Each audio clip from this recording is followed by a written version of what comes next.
Hi everyone, hope you are doing well from wherever you're watching this channel, depending on your time zone. Now today, the Deputy President William Ruto, who is also the UDA presidential candidate, was in Kiambu County to launch the Hustlers Fund.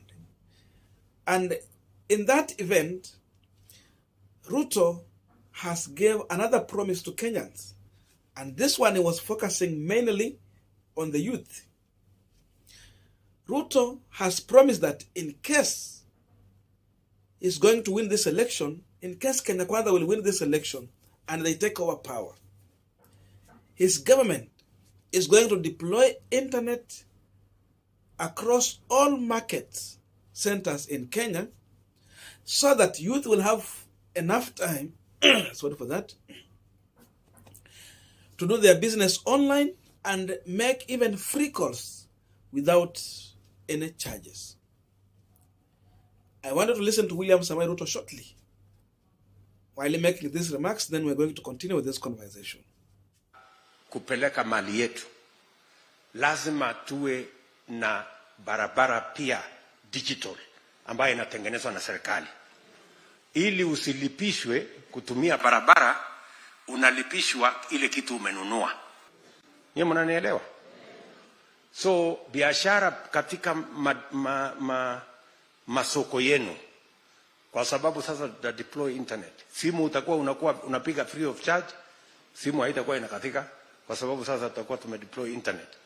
Na utakuwa unaweza na vijana wataweza kufanya biashara online, na tunaweza kuendesha biashara yetu kwa njia inayofaa. So this is a wholesome. Hii Hustlers Fund itashughulika na watu wenye wanafanya biashara, mama mboga, boda boda, wale wengine wote, watu wanaotaka biashara kidogo ya startup kwa internet na mambo yale mengine, ndio tuunganishe kina mama, vijana na kila mtu tuweze kwenda mbele. Jambo ambalo mmefanya leo hapa. Now, we are in the year 2022. Some time back, during the first time when Ruto, together with President Uhuru Kenyatta, were forming the first government, there is a promise Ruto made to the youth. He was clear that Jubilee government is going to provide free internet to the youth to do their business online. So again, I wanted to listen to William Ruto when he was making this remark. This was in their first time in office. Nyinyi kama vijana wa hapa tunataka kila mmoja wenu apate nafasi ya kufanya kazi, hata kama ni ile kazi ya online. Wengi wenu mnaweza kuoperate mambo ya internet. Si kweli ama si kweli? Sinaona hiyo? Ile mnahitaji ni bundles, alafu mnaendesha mambo yenu mbele. Na tumesema ya kwamba hiyo bundles haitakuwa shida kwa sababu tutahakikisha kwamba kuna free internet in every ward. Now, the promise Ruto is making today is not a new promise.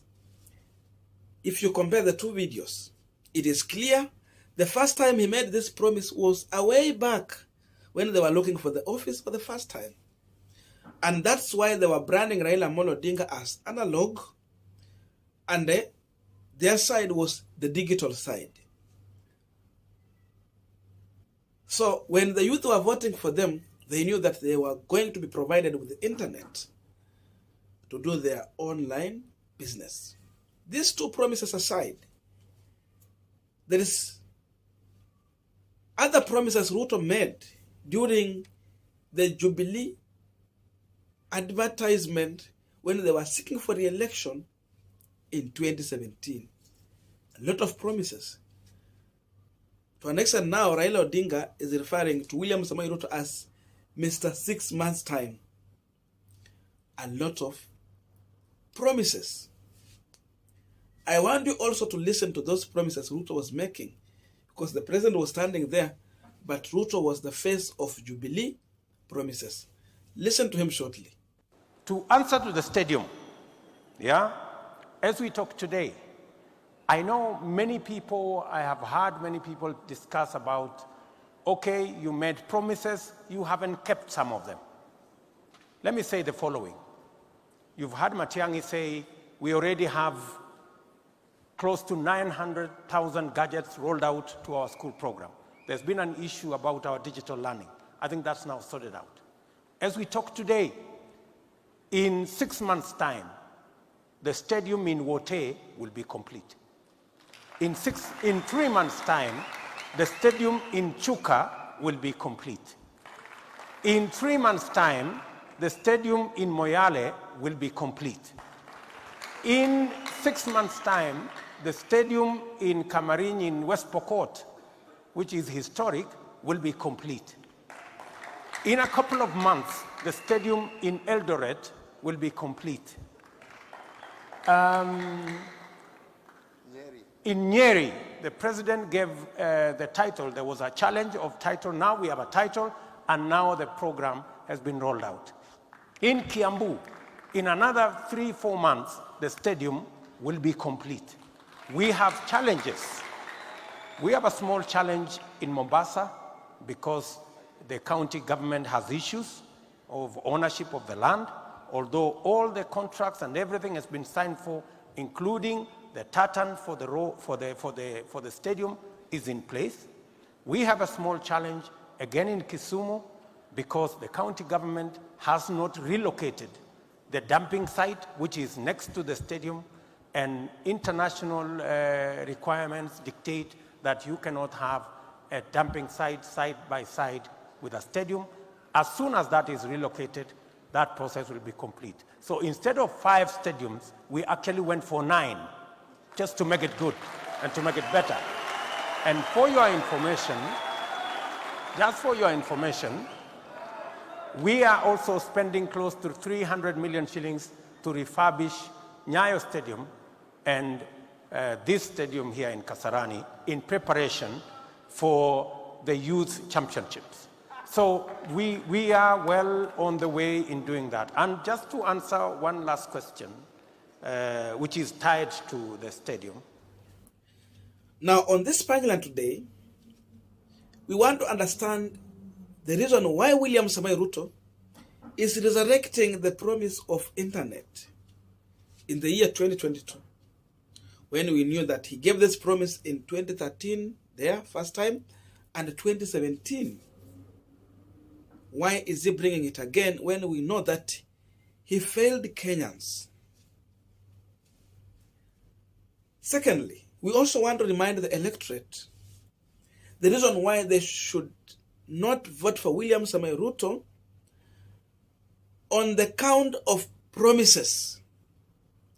If there's anyone who is going to vote for Ruto believing on promises, he should not consider that.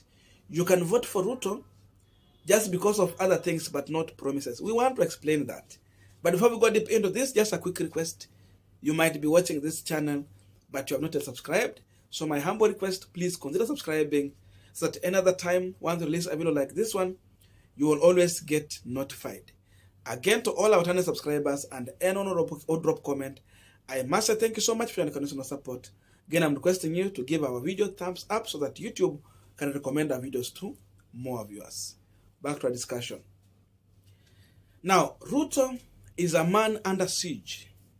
I remember yesterday we did a video on the remarks Professor Mutahi Ngunyi was giving on how Professor Wajakoya is a hostile takeover against William Samoei Ruto. So, Ruto going back to Kiambu County and reviving a promissory note to the youth in this country that is going to provide the internet, which will enable them to do their business online. It's just a scapegoat Ruto is looking for to make sure that Wajakoya is not taking over the wave of the youth in this country. Ruto is trying to revive the issue of digital versus analog. Remember, it worked for them. To some extent, it worked for them. Because there were many youth who are voting for William Ruto and President Uhuru Kenyatta on belief that they are going to provide internet for them. And these youth were mainly from Mount Kenya region and Rift Valley, Kalenjin. So this time round, Ruto is looking for the votes in Mount Kenya region from the youth who seemingly are gravitating towards Professor Wajakoya.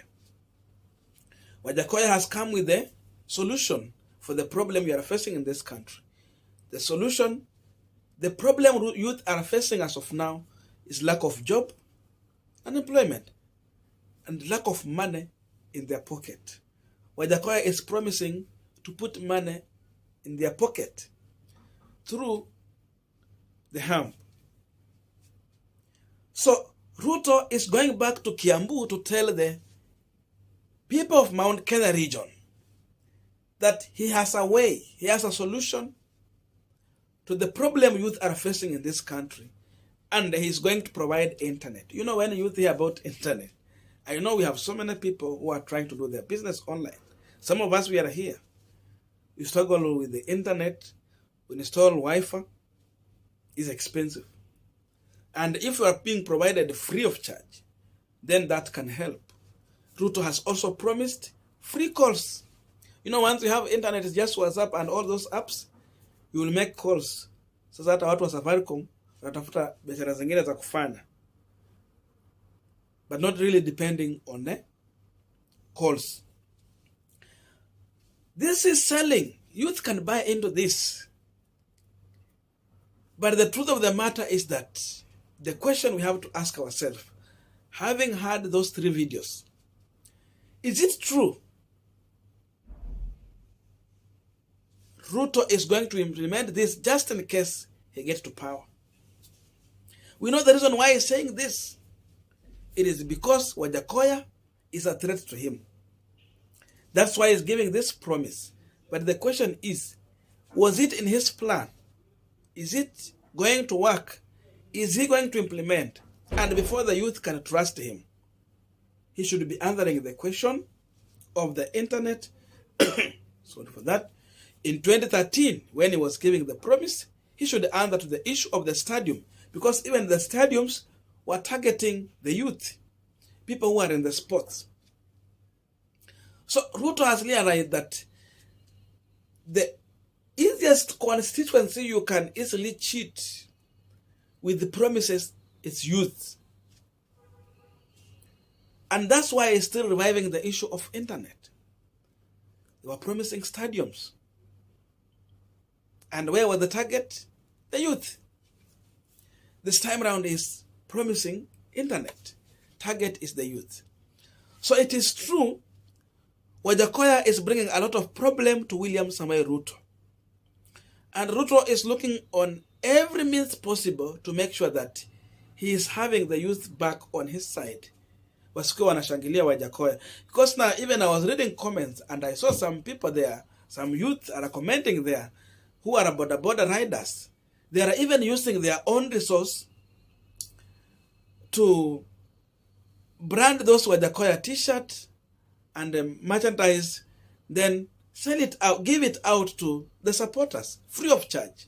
So people are willing to sell brand Wajakoya to the electorate, including youth using their own money.